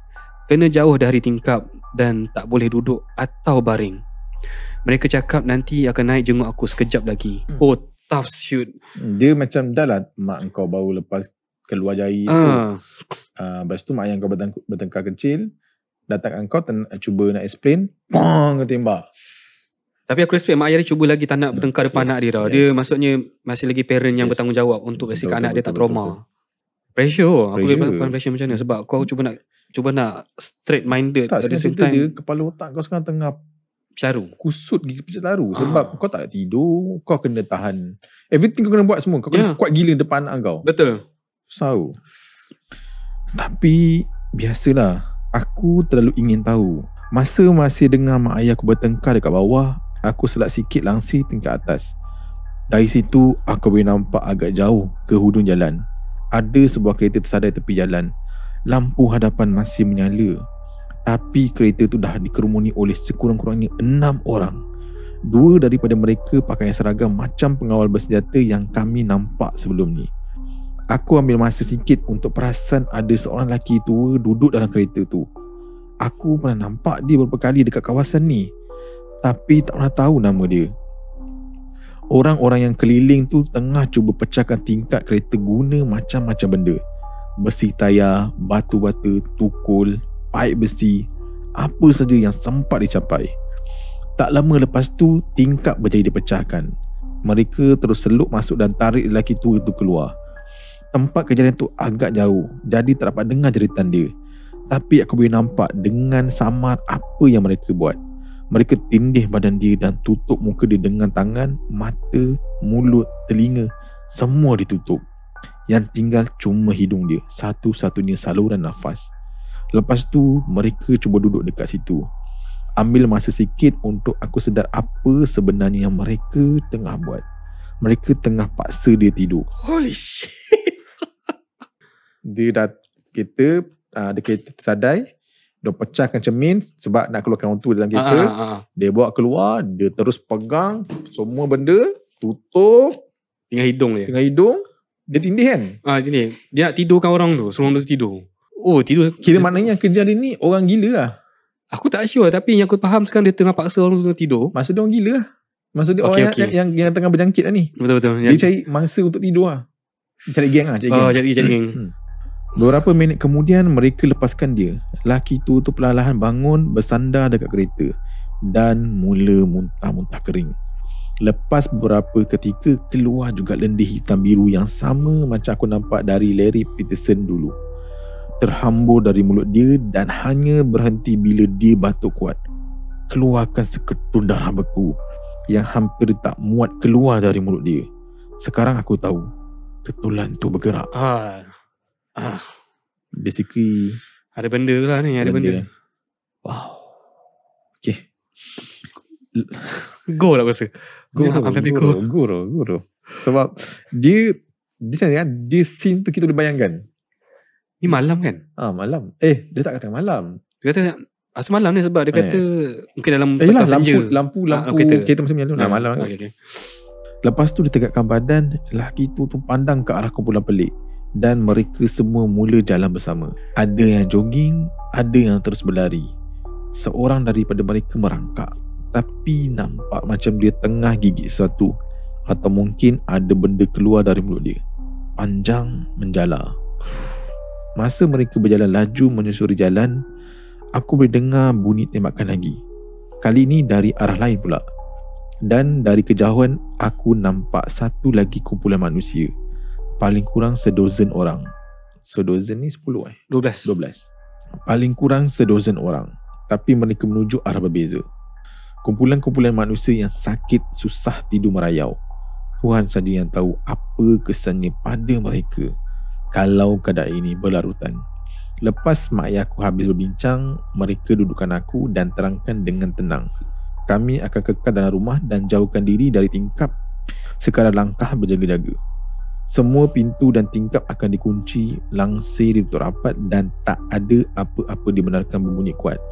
Kami kena elak menarik perhatian sekecil mana pun. Sudah tentu aku setuju. Apa pilihan yang aku ada? Aku rasa kan ada satu je situasi yang boleh tenangkan keadaan kat luar tu. Apa dia? Episod yang siulan tu. Panggil keluar. Semua kena. Dia maksudnya siapa yang kat luar jalan semua memang dah ada infected lah. Memang dah bukan yang selamat punya. Selamat lah. Mana semua dah tidur tu. Paling gila tu dia cari orang. Dia cari geng dia. Dia paksa orang tidur kan. Itulah pasal. Dan orang tua tu. Siang lah. Aku rasa maksudnya mungkin pakcik tu tengah cuba larikan diri. Bukan pakcik, Tok Wan. Okay, Tok Wan. Tok Wan tu cuma larikan diri. Lepas tu ramai naik infected tu kejar dia lah kan. Tahan kereta dia. Sebab dia cakap dia ada pegawai tentera juga yang datang ada kan. Maksudnya aku rasa pegawai tu pun affected juga. Kejar dia, lepas tu tarik keluar, tidurkan dia. Dia kan menarik tau. Sebab dia gunakan elemen tidur tu untuk jadi seram. So kita semua pernah merasa tak cukup tidur. Aku terfikir ada member aku cakap bila kita dah bekerja ni, tidur tu bukan sebagai keperluan lagi dah. Tidur tu sebagai satu macam cakap apa, kehendak dan juga benda luxury tau. Benda tu susah kau nak dapat. Sebab bila kau nak tidur, kau benda kau nak buat. Malam tu aku boleh rasa keadaan makin teruk. Ayah hampir ambil 2 dos booster sebab dia lupa yang dia dah ambil 1 awal tadi. Nasib baik mak sempat halang. Tak ada lagi panggilan telefon masuk. Pihak yang dulu selalu hubungi kami pun dah berhenti. Mak cuba telefon semula tapi talian dah tak wujud. Terputus terus. Tembakan dekat luar makin kerap kedengaran walaupun dah semakin jauh dari kawasan kami. Ada bunyi kereta membunyikan horn tapi langsung tak ada bunyi siren. Lepas tu mula nampak api. Sekurang-kurangnya 2 tempat terbakar dekat kawasan pusat bandar. Kami boleh nampak asap hitam tebal menjulang dari kejauhan. Mak pula makin tak sihat. Dia tak boleh makan dan kadang-kadang nak berdiri pun susah. Dia asyik bercakap seorang-seorang walaupun tak ada sesiapa pun dalam bilik dengan dia. Nak berdiri pun kena bersandar dekat dinding atau kerusi. Dia tak boleh hadam fiber bar langsung. Makan sikit terus muntah. Jalan pun kepala terhuyung-hayang, macam dah tak mampu kawal badan. Ayah cuba sehabis baik nak kekalkan mak dalam keadaan aktif, tapi dia sendiri pun dah mula goyah. Berapa kali pun dia simbah muka dengan air sejuk, tetap tak mampu nak beri perhatian sepenuhnya. Aku pun sebenarnya dah mula rasa tak sedap badan, tapi tak seteruk mak. Selera makan masih ada dan aku ambil booster ikut masa. Tapi kesan sampingan makin terasa. Tangan aku menggigil, kepala berdenyut teruk. Aku rasa macam renjatan halus turun naik dekat leher, macam kena cucuk bateri basah. Aku mula nampak bayang-bayang bergerak dekat hujung mata. Dan makin lama aku rasa macam tingkap tu berubah jadi skrin, seolah-olah aku tengah halusinasi. Masuk pagi esoknya. Okay, esok dah. Aku dah tension kepala aku baca ni. Maksudnya esoknya ni, maksud dia dah hari kedua lah. Hari ketiga. Hari ketiga? Tiga? Tak pasti aku. Aku rasa hari ketiga ni. Hari ketiga, okay. Tapi masih lagi kena. Tak. Orang tu datang malam. Malam. Besok bangun pagi breakfast. Sampai ke malam datang malam. Kan ada 10 malam Oh, datang. yang ni hari kedua lah. Shit. Okay. Masuk pagi esoknya, muncul pula masalah baru. Elektrik dan air dah kena potong. Dekat rumah ada tasik kecil tak jauh. Jadi kami tak ada pilihan selain kena ambil air sendiri. Bekalan air minum masih ada sedikit dekat dapur, tapi kami perlukan air untuk kegunaan tandas. Mak nak pergi, tapi itu memang dah tak boleh. Dia nak berdiri pun dah susah, cakap pun merapu. Jadi tanpa banyak soal, ayah yang kena pergi sendiri. Kami perhati ayah dari salah satu tingkap atas. Matahari baru je terbit, menyinari kawasan yang kian layu dengan bayang-bayang panjang dan cahaya terang yang menyakitkan mata. Mak pula merenung kosong ke depan, seolah-olah cuba ingat apa sebenarnya yang begitu penting, tapi tak jumpa. Bukan ke birthday kamu nak dekat? Tiba-tiba bersuara. Hari Selasa lepas. Aku jawab. Kamu ada hajat. Kamu ada hajat nak cepat besar ke? Dia tanya perlahan. Mak doa kamu dapat. Mak nak kamu dapat membesar sehingga tua. Aduh, aku sebab pula baca. Dia pandang aku sambil ketawa macam orang hilang. Baru dah sedih tau. Janganlah macam ni. Aduh. Dia dah hilang akal. Sebab tadi dia kata mak dia cuba ingat sesuatu, tapi dalam masa sama mak dia pun hilang ingatan sembang seorang-seorang. Maksudnya ada sedikit lagi kewarasan lah. Cuma macam mak dia tak nak kontrol. 50-50 lah. 50-50. Dia pandang aku sambil ketawa macam orang hilang akal. Kelopak matanya berkelip satu-satu. Mata kiri dia lambat sikit tutup berbanding yang kanan. Mata dia dah cengkung dan gelap, dan pandangan dia asyik bersilang, juling. Aku rasa dia masih ada niat baik, tapi renungan yang dia bagi tu memang menakutkan. Macam dia dah tinggal besi paling asas diri dia. Mak aku masih ada dekat dalam badan tu, tapi sebahagian besar daripada dia dah hilang. Lepas lebih kurang sejam, aku nampak ayah balik. Aku dah mak lega, tapi lega tu tak tahan lama. Aku perasan ayah tak bawa balik air langsung. Beberapa saat kemudian, aku sedar dia tak balik seorang. Ada lebih kurang 2 dozen orang ikut belakang dia. Kau bayangkan tunggu air datang. Air tak datang. Datang orang. Orang. Mak dia kata ini bukan order. Salah order ni. Saya tak order ni bang. Mak tak tunjuk reaksi langsung. Dia cuma pandang keluar tingkap dan angguk perlahan. Sekejap tu dia hampir terlelap berdiri. Mulut dia bergerak-gerak sendiri macam ikan terdampar. Dan masa tu aku nampak ada sesuatu yang bergerak dalam tekak dia. Aku goncang badan mak dan dalam satu detik kesedaran, dia pandang semula keluar tingkap. Pada masa yang sama, aku dengar bunyi hentakan kuat dekat pintu bawah. Mak terus tolak aku masuk ke dalam almari. Dia lari turun, ambil baki booster dan campakkan semuanya atas aku. Sekali dengan jam tangan dia dan beberapa bar fiber. Akan ada orang datang cari kamu, dia kata. Tunggu je. Tunggu dan jangan tidur. Mak akan cuba fikirkan sesuatu. Oh, mak dia cuba nak korbankan diri lah, nak selamatkan anak dia. Sebab mak dia pun, aku rasa mak dia pun, dia ingat tak dia kata budak ni sebelum cakap dia kata macam ada satu bisikan dalam badan dia. Lepas tu mak dia pula tiba-tiba cakap seseorang. Aku rasa maybe benda ni mungkin mak dia nampak tu, mungkin ada bisikan dalam dia kata, ni dah sampai geng kau ni, kau kena join dia. Santai lain dia lah. Okay. Tapi dia kan digoncang mak dia, mak sedar. Mak dia tak ambil booster, nyorokkan dia. Jadi mak dia cuba selamatkan anak dia lah ni. Mak dia tahu dah dia tak boleh kawal diri dah. Betul lah. Aku rasa mak dia pun dengar bisikan juga tau. Semua sebab kan mak dia kata mak dia macam sembang dengan seseorang. Okay. Aku tak sempat nak bantah pun sebelum dia terus hempas tutup pintu almari. Lepas tu aku dengar bunyi kunci dari arah bawah. Mungkin ayah dah lupa siapa diri dia, tapi dia masih ingat cara guna kunci rumah. Aku cuma duduk diam dalam gelap dan dengar.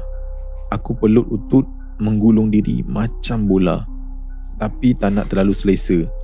Dari luar aku boleh dengar bunyi perabot diterbalikkan. Suara-suara asing menjerit.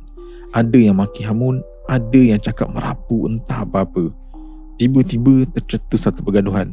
Ada bunyi benda dibaling, bunyi orang lari naik tangga dan masuk ke dalam bilik air, dan bunyi tak mandi ditendang berulang kali. Seorang wanita menjerit disusuli suara lelaki, kemudian kedengaran satu das tembakan. Lepas tu bunyi tingkap dipecahkan dan akhir sekali jeritan terpendam. Seseolah ada seseorang sedang ditindih. Mungkin macam apa yang berlaku pada lelaki itu malam semalam. Maknanya lepas mak dia kunci, dengan banyak kios lah kat bawah. Pecah semua. Tapi dia random dia bukan bergaduh sama, dia macam dia random, memang random. Pecahkan barang. Dia macam datang buat kecoh lah. Tapi random. Aku rasa aku dah duduk dalam tu. Aku rasa pang. Okay. Terkalu lidah. Dia sebab aku banyak. Betul. Aku rasa aku dah duduk dalam tu berjam-jam. Dalam gelap, susah nak tahu mata aku terbuka ke tak. Aku pun tak pasti apa yang aku dengar tu betul atau cuma bayangan dalam kepala aku. Ada suara-suara, bisikan, tapi semuanya tak masuk akal. Kadang-kadang aku bayangkan ada orang berdiri betul-betul di luar pintu almari minta cheat code untuk game yang aku main. Dia betul-betul dah tak boleh kawal lah. Tak boleh kawal, dia dah cakap ni betul hallucination ni. Satu-satunya benda yang temankan aku dari terus hilang akal cuma jam tangan mak. Itu pun aku hampir tak nampak jarumnya. Masa berlalu dengan begitu pelik. Kadang-kadang aku terfikir sesuatu sampai rasa macam berjam, tapi baru minit berlalu. Lepas tu aku akan tersedar tengah termenung kosong, dan 2 jam terus hilang entah ke mana. Aku ulang waktu untuk booster seterusnya macam mantra. Basically dia rasa macam dah berjam, baru minit. Dia boleh termenung, dah 2 jam. Itu yang aku takut tu tau. Sebabnya bila kau rasa kau dah lama tu, baru macam minit, tak sampai 5 minit. Tapi bila kau termenung dah 2 jam. Gila. Ini paling gila tu. Ini lebih kepada macam psikologi horror tau. Dia lebih kepada macam tu tau. Lepas tu kan dia kata dia macam blur kan. Lepas tu tapi dia masih lagi, masa ni orang perasan macam badan dia auto tau. Betul. Dia tengok waktu, okay sekarang makan booster, dia makan. Lepas tu tunggu lagi. Betul.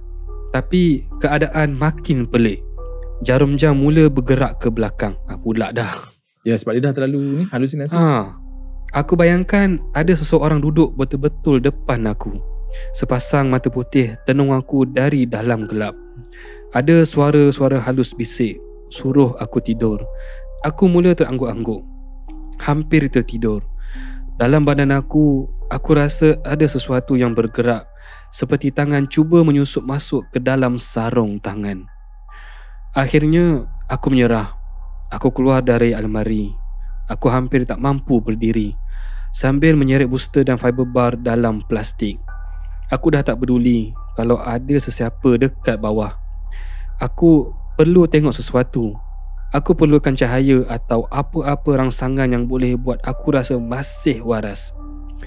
Rumah kami dah musnah sepenuhnya. Semua perabot hancur. Semua lampu pecah. Dinding penuh percikan darah.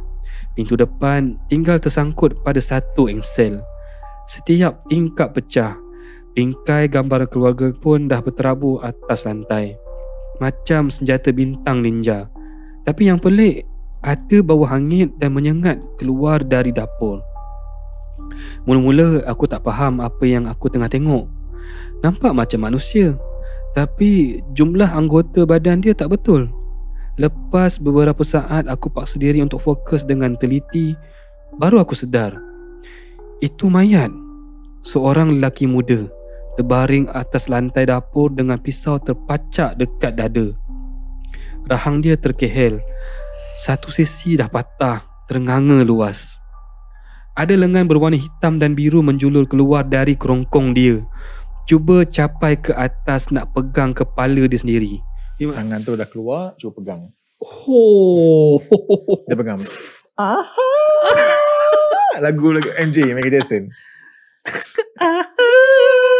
Angin tiba-tiba. What about us? Ada sesuatu dalam diri aku yang terusik. Rasa tak kena. Tapi aku tak pasti itu datang dari diri aku sendiri atau dari sesuatu dalam aku. Aku cuba redakan rasa tu dengan makan fiber bar. Dan peliknya, ia berhasil. Aku keluar rumah dalam keadaan separuh sedar. Aku tak tahu nak buat apa. Aku terfikir nak cari basikal atau jalan kaki je. Tak pun cari bas. Mestilah tak ada bas pun yang boleh aku naik sekarang. Tapi otak aku yang dah tak cukup tidur tak mampu bezakan antara realiti dan khayalan lagi. Siang saya ni kau fikir budak kot. Masa ni umur dia berapa dalam 13. Remaja lah. Macam bayi-bayi anak aku juga, anak sulangku. Tapi form 1 dia masih cuba digest tentang dunia ni. Sepanjang malam tu adalah satu mimpi ngeri yang panjang. Aku asyik bayangkan benda keluar dari celah kegelapan. Suara-suara bisik suruh aku berpaling, berhenti, lari. Semuanya sekali. Dan dalam masa yang sama macam tak ada apa-apa. Aku hampir tak mampu seimbangkan badan. Dan kalau aku berhenti walau sesaat, aku tahu aku akan terus tertidur. Jadi aku terus paksa diri bergerak. Aku siap ambil satu lagi booster. Dan yang cuma buat sendi aku sakit mencucuk dan peluh mencurah. Aku boleh memberitahu aku telah melakukan sesuatu yang bodoh. Aku potong jalan ikut taman. Dekat situ aku nampak wajah-wajah keluar dari celah pokok. Ada seorang lelaki tertiarap atas jalan batu dan tangan keluar dari mulut dia. Tarik badan dia ke depan. Dekat tasik aku nampak seorang lagi lelaki pukul-pukul permukaan air sejuk dengan tangan. Ulang-ulang macam budak kecil yang hilang kawalan. Teruja nak cipta percikan air setinggi yang dia boleh. Maksud dia orang yang dah tertidur ni jadi random. Ada jadi gila, ada jadi ganas, jadi macam budak. Okay, faham. Okay. Masa ni malam kan dia tengah jalan? Yalah Abasyik kan. Pagilah lepas dia ambil air. Ini dah sepanjang malam tu adalah mimpi panjang. Aku baca lepas tu kan dia juga nanti dalam lemari kan. Masa pagi tu ayah dia keluar cari air, balik datang ramai-ramai, lepas tu mak dia turun bawah gaduh-gaduh. Dia dalam lemari dia macam halusinasi lah. Lepas tu malam dia keluar juga. Benda nak keluar tu dah malam lah. Maksud dia dah 2 malam lah ni. Sebahagiannya betul, sebahagiannya tak. Aku sendiri dah tak tahu mana satu yang betul, mana yang tak. Dah tak boleh beza. Bila aku sampai dekat pusat bandar, aku nampak dalam 2 dozen orang tengah berkumpul depan bangunan yang terbakar. Tangan mereka lebam, hitam biru. Keluar dari mulut, hulu ke arah api. Macam rumpai laut manusia yang ikut arus gaib. Mereka hayun badan ke depan dan ke belakang serentak. Seolah-olah memuja huru-hara yang mereka cipta tanpa sepatah kata, tanpa bunyi. Tapi entah macam mana, aku tetap boleh dengar mereka. Suara-suara tu sambut aku, panggil aku. Setiap suara unik, tapi semuanya sampai dekat aku, dibawa oleh angin yang aku langsung tak rasa. Datang dekat, datang dekat. Suara tu merayu. Tempat kau dekat sini. Aku berpaling, tapi suara-suara tu makin kuat, makin terdesak, makin menjerit-jerit, menuntut perhatian aku untuk tunduk sepenuhnya. Ada yang datang dari luar, tapi ada juga yang datang dari dalam. Dari gegaran perut aku sendiri. Dah sampai pun. Suara tu ketawa.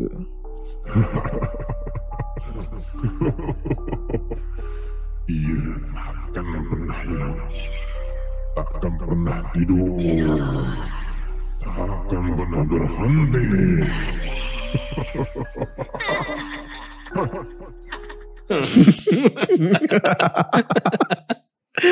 Allah Akbar. Okay. Tangan-tangan cuba capai aku. Setiap tingkap ada muka. Suara-suara muncul dari bawah konkrit. Bunyi tembakan tingkap pecah. Kaca-kaca retak bawah tapak boots aku masa aku lalu tepi kereta yang dah hangus terbakar. Gelap, lepas tu terang, lepas tu gelap semula. Dan pada satu saat, aku akhirnya mengalah. Aku rasa pipi aku sentuh lantai konkrit, tapi aku tak mampu bangun. Kaki tak bergerak, mata pun tak boleh buka. Ya.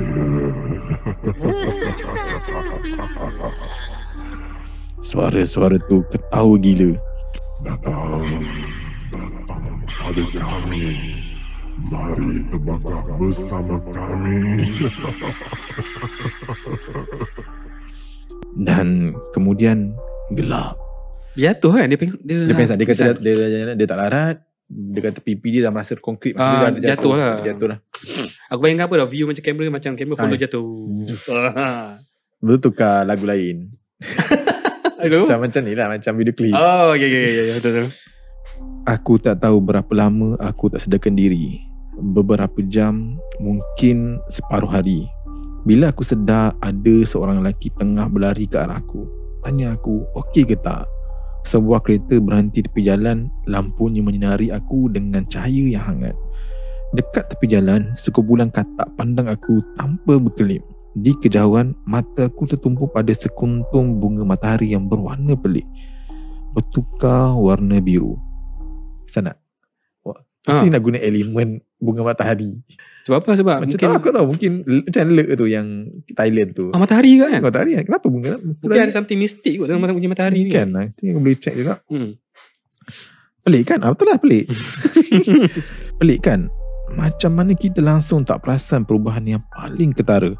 Sampailah ia tepat-tepat tengok balik ke arah kita. Rupanya pendedahan tu dah pun berlaku sekurang-kurangnya 6 jam lebih awal daripada apa yang lelaki clipboard tu ramalkan.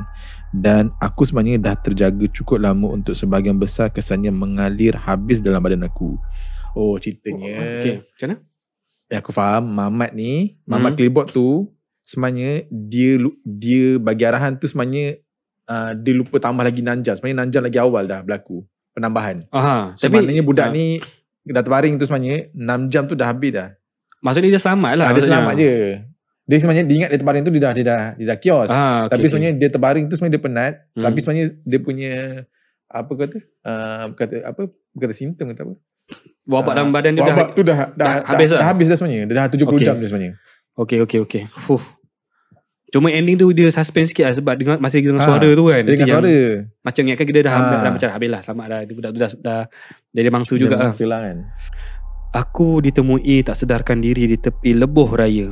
Lebih kurang 9 batu dari rumah aku. Jauh.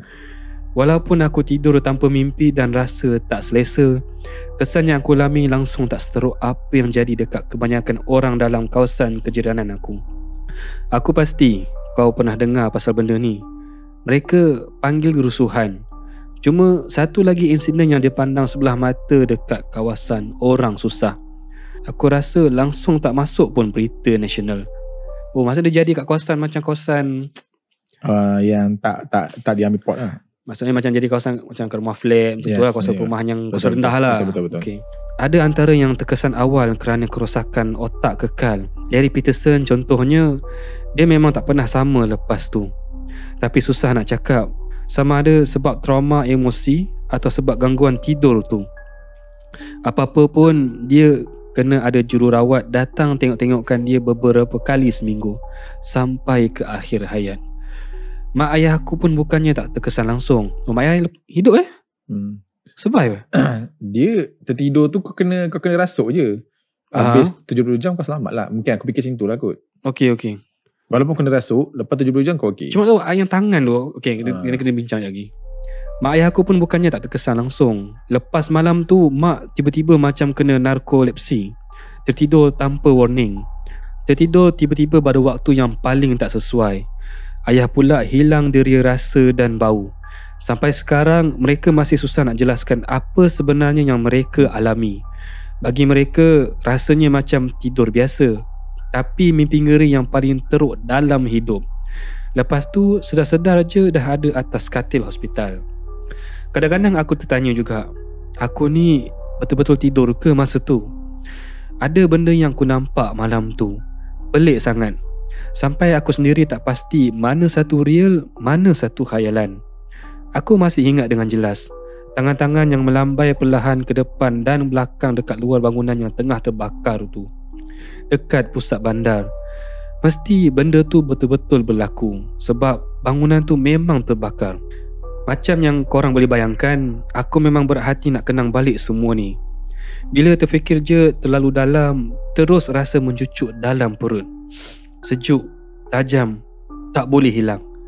Macam ada sesuatu bahagian kecil dalam diri aku percaya semua ni sebenarnya mimpi ngeri yang panjang. Macam aku masih tinggal sesaat je lagi sebelum aku sedar semula dalam almari tu, dengan seseorang berdiri diam dekat luar tunggu aku. Atau mungkin ada sesuatu dalam diri aku sendiri masih menunggu masa untuk ambil alih sepenuhnya. Mungkin ia cuma tunggu satu malam lagi. Tamat. Cerita dia panjang tau. Panjang. Sebenarnya cerita dia panjang. 72 jam tu panjang tau. Walaupun 14 page, panjang. Tapi aku satu nak respect lah pada cerita ni berbanding dengan cerita yang Lurk tu. Okay. Cerita ni tak menyeret. Cerita ni, yes. Tapi aku pasang satu pattern dia ending sama macam Lurk. Maksud kau? Ada sesuatu menunggu aku untuk keluar dan mengambil diri aku. Masa macam Lurk tu ending dia memang dia dah jadi macam zombie.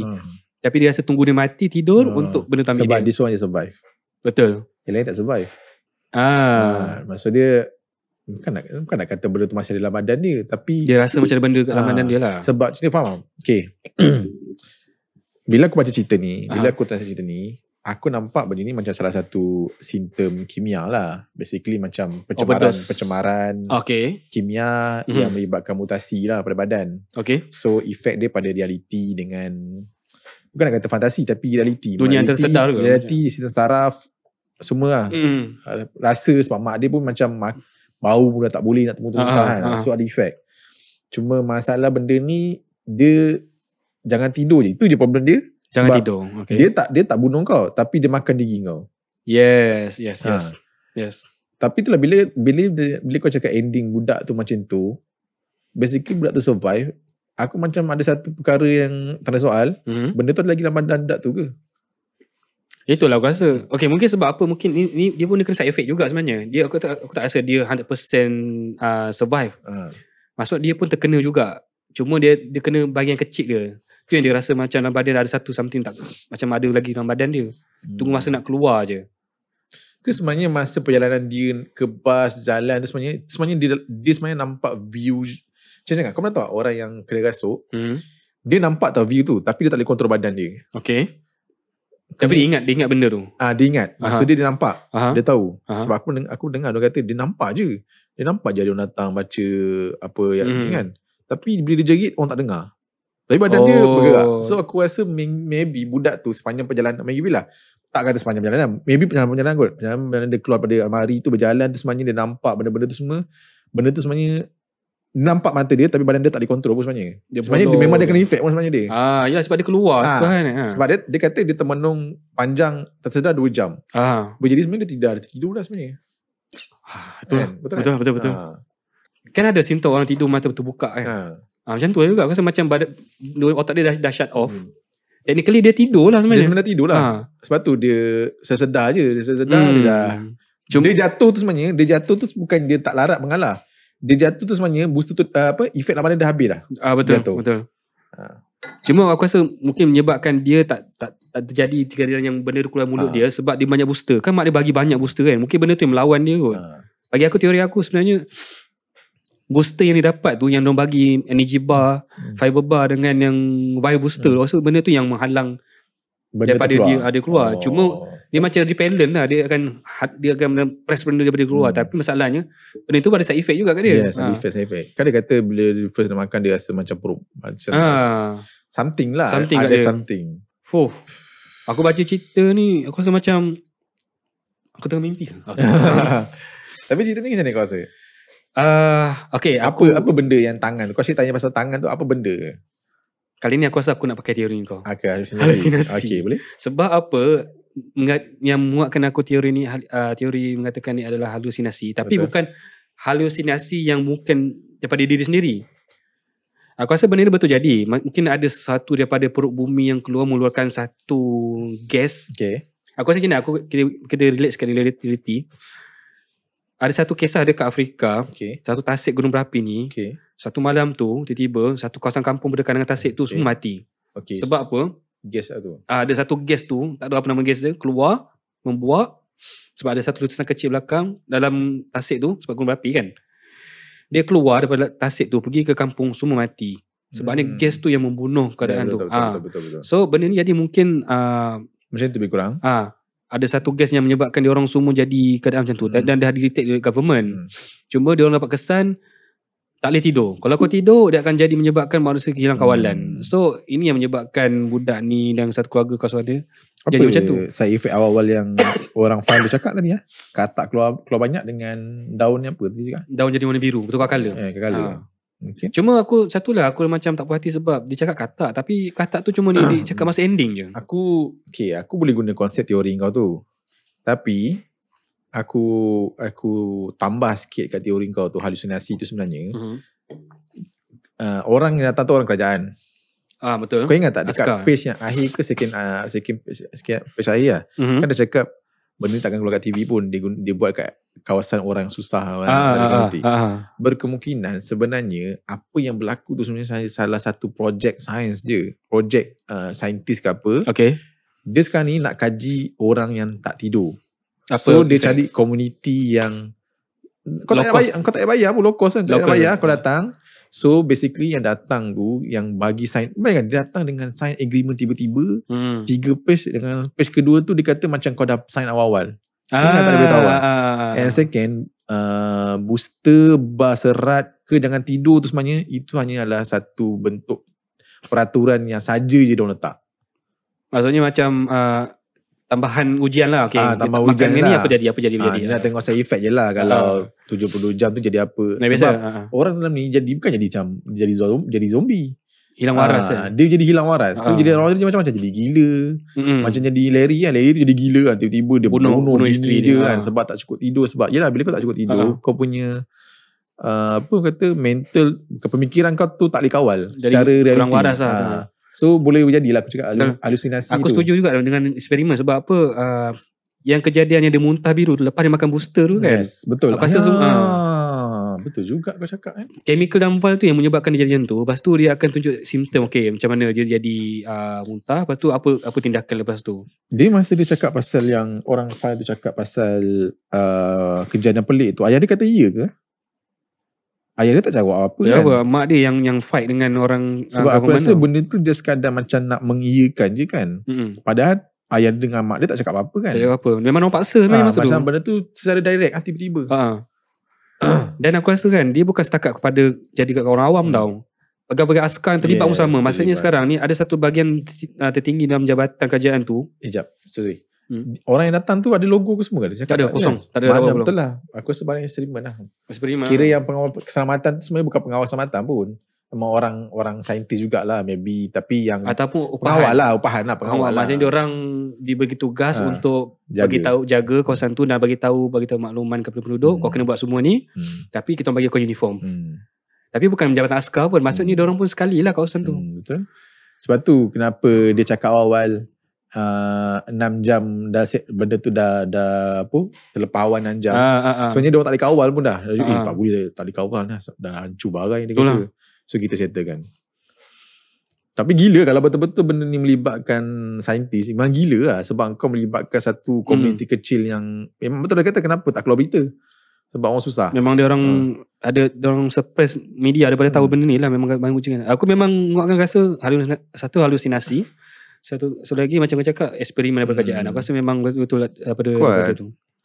Sebab benda tangan yang keluar tu pun itu dia describe. Dia kata jari keluar, tangan, api. Dia tak ada keluar lebih. Macam entity yang keluar tak ada. So basically boleh kata halusinasi lah. Sebab semua sama pasal nak sama. Semua maksudnya memang betul tu serang sampingan daripada ubat dia bagi lah tu. Bukan dia tidur. Yelah, kalau kau tengok balik, kadang-kadang dia kata dia tengok api macam memuja. Betul lah. Sebab bila kau dah lama tak tidur, kau dah tak boleh fokus dah. Betul. So macam dia macam binatang yang suka cahaya tu. Nampak dia begitu pergi. Dah lah malam, tak ada cahaya, sumber cahaya api. So dia macam jadi tarik lah. Tertarik lah benda kan. Aku rasa kan, aku tarik balik aku punya teori tadi yang cakap punya gas keluar. Aku rasa bukan gas. Aku pakai apa aku cakap. Dia jadi bahan eksperimen. Dan sebenarnya dia orang tak tidur memang betul tak tidur pun. Cuma yang menyebabkan dia orang jadi simptom semua ni, saintis bagi gas. Kan? Booster dengan fiber bar tu sebenarnya punca dia orang jadi macam tu. Betul. Dia orang paksa dia tak tidur. Lepas tu sekarang dah berapa jam. Sekarang kau start makan. Ya, betul. Stage pertama, booster pertama, apa dia punya kesan dia. Seterusnya berapa booster, apa. Dan juga tengok, kalau ambil lebihan apa jadi? Betul second. Dia tak kasi orang keluar. Betul. Creators pun dia clamp, tak kasi bergerak. Maknanya betul dia kawal lah. Yelah. Tapi kenapa pakcik Tok Wan tu boleh dapat keluar? Ada mungkin dia dapat tarik kot. Mungkin Tok Wan terlalu ataupun mungkin dia sengaja ada satu rumah dia tak kasi, dia tak claim tayar. Mungkin juga. Mungkin. Aku mau katakan ini bahan eksperimen lah. Sama lah macam cerita Lek tu pun sebenarnya bahan eksperimen kot. Tiba-tiba hilang. Lek tu bahan eksperimen tu lah. Tapi Lek tu bahan eksperimen ni yang patut dimusnahkan. Tapi ubat prototype diorang tak nak musnahkan. Itu kesilapan besar. Tapi salah kat Lek pula pasal overdose. Buah pinang. Over kan 100 kali ganda. Betul-betul. Tapi yang ni memang satu komuniti. Kena. So lagi ekstrim lah bahan uji kaji ni. Tapi memang gila. Sebab apa lah? Aku cakap kita ni gila. First adalah Larry bunuh bini ni. Walaupun tak cakap. Tapi boleh kata bunuh bini dia buat pembayang tau. Second, ada mayat yang terbakar rentung dekat dapur rumah dia. Dengan dada tercucuk. Rahang terbuka. Oh gila siap. Aku rasa itu kesan daripada yang diorang suppress suruh tidur lah. Sebab diorang tekan. Kadang sengit kan. Aku rasa memang sebab diorang tekan kuat. Aku masa dia cakap orang tua tu dia letak, dia tutup muka. Aku boleh, masa tu aku imagine apa, bunyi berdengus yang kuat. Sebab dia kena paksa kan. Aku boleh imagine tu. Seram. Tidur. Dah bangun. Okay, dah habis. Okay, boleh balik. Aku dia kawal lah, heavy lah. Heavy, aku bersama heavy lah, cepat. Cerita dia menarik lah. Cerita dia bagi setting tak henti sampai kau rasa macam apa benda ni Mat. Kali ni aku rasa dia berjaya. Untuk episod 72 jam larangan tidur ni dia berjaya. Berbanding dengan yang 23 tu. Dia tak tidur. Dia meleret. Tapi kita faham lah kenapa dia tak sambut birthday dia. Sebab benda tu berlaku pada hari jadi dia. Sebab tu punca sampai hari kan pada awal dia cakap kan. Tunang dia pelik kenapa dia tak excited sambut birthday. So dia kata nak cerita takut orang kata aku gila. So aku ada cuba tulis cerita ni tanpa bagi tahu siapa nama dia. Betul. Bagi aku tu PTSD tu. Maksudnya dia dah trauma. Kalau tak jadi dia akan teringat balik. Jadi betul. Dia kata dia tak nak cerita sangat benda ni. Heavy lah. Okay. Kau pun heavy lah. Heavy. Bagi aku cerita ni best. Berbanding rating aku berbanding dengan yang tu lah. First cerita yang kita cover untuk Saturday ni. Yang ni lagi best daripada yang sebelum ni. Sebab Lek tu dia betul lah dia terlalu meleret. Sangat. Tapi Lek tu jadi je sebenarnya lagu. Cuma dia banyak meleret lah. Aku rasa aku faham sebab apa dah. Dia cuba nak dapatkan balik vibe dengan impact yang sama macam cerita 72 Hours Sleep Band ni. Tapi tak dapat sebab mungkin sebab banyak sangat exposition dia bagi tu bagi ni. Tapi sebenarnya benda yang climax tak keluar. Macam dia cakap ada benda mengejar dalam mimpi tapi tak keluar pun sebab benda tu. Macam Lek tu individu yang menjadi mangsa. Yang ini community. Betul narator tu pula budak kecil. Betul. So kita rasa impact tu lagi kuat. Betul. Kita boleh relate lagi lah. Dengan mak dia tiba-tiba hilang. Dia cari. Betul. Ending mak dia ada side effect, microsleep. Boleh rasa sebab kita pernah rasa macam tu. Kita boleh relate lah 100%. Betul. Okay. Kita dah sampai penghujung podcast kita. Jadi pada sesiapa yang melihat podcast dan menonton podcast ni, jangan lupa drop komen korang dan berikan komen pendapat korang tentang cerita ni. Kalau korang rasa ada teori lain yang korang rasa lagi sesuai, jangan segan, drop. Dan kalau korang ada cerita-cerita yang menarik seperti kisah No Sleep ni ataupun cerita seram korang sendiri, jangan lupa untuk share pada kami. Jangan segan share pada kami. Boleh DM kami dekat Facebook page ataupun email kami lah. Kami ada letak dalam description kita orang. So jangan lupa follow kita orang dekat Facebook page, Spotify dan TikTok. Dan juga jangan lupa subscribe dan like episod kami dalam YouTube kami di Anchorcast. Dan ada apa-apa lagi tak nak tak ada apa. Cuma kalau korang ada teori korang sendiri kan dan cerita ni, korang rasa aku rasa aku ada teori aku lain. Mungkin yang tertidur tu sebenarnya Naruto. Apa cerita ni? Kau tulis je, komen je. InsyaAllah kita akan baca. Dan kalau korang ada komen tentang apa-apa yang mana kita, tentang keburukan-kebaikan kita punya cara podcast ni, nanti tulis kami perlukan juga kritikan lah. Sebelum ni ada juga yang bagi komen cara kami sampaikan. Tapi insyaAllah kami akan cuba perbaiki lah. Terima kasih banyak kepada yang beri pandangan. Jadi kita dah sampai penghujung rancangan. Kami dah sampai ke penghujung podcast. Jangan lupa tengok lagi lah episod kami yang lain. Betul. Dan kita akan berjumpa lagi di akhir di lain masa dalam episod yang lain. Your Fun Nightmare di Anchorcast. Anchorcast adalah hasil idea asal oleh Syahril Hafiz dan 717 dan dirakam sepenuhnya di Studio Meerkats Production, Petaling Jaya. Penerbit eksekutif Titus Lee. Hos anda Chad Hafiz dan Ad Anas. Diterbitkan oleh Chad Hafiz, Ad Anas dan Syazwan Rahim. Sumber cerita diambil dari community Reddit r/nosleep. Terjemahan dilakukan oleh Syahril Hafiz dan Khairul Anas. Panel skrip terdiri daripada Syahril Hafiz, Khairul Anas dan Syazwan Rahim. Reka grafik dan suntingan video oleh Chad Hafiz. Cover art oleh Chad Hafiz dan Ad Anas. Reka bentuk muzik dan skor muzik asal disempurnakan oleh Incomparable Kodak dan 717. Pasukan produksi oleh Chad Hafiz, Azhari Cekwan, Titus Lee dan Ad Anas. Lakonan suara dibawakan oleh Chad Hafiz, Ad Anas, Syazwan Rahim serta pasukan B-Mirians. Jika anda mempunyai kisah-kisah seram atau thriller menarik yang ingin dikongsikan, sila email kepada kami di info717@gmail.com.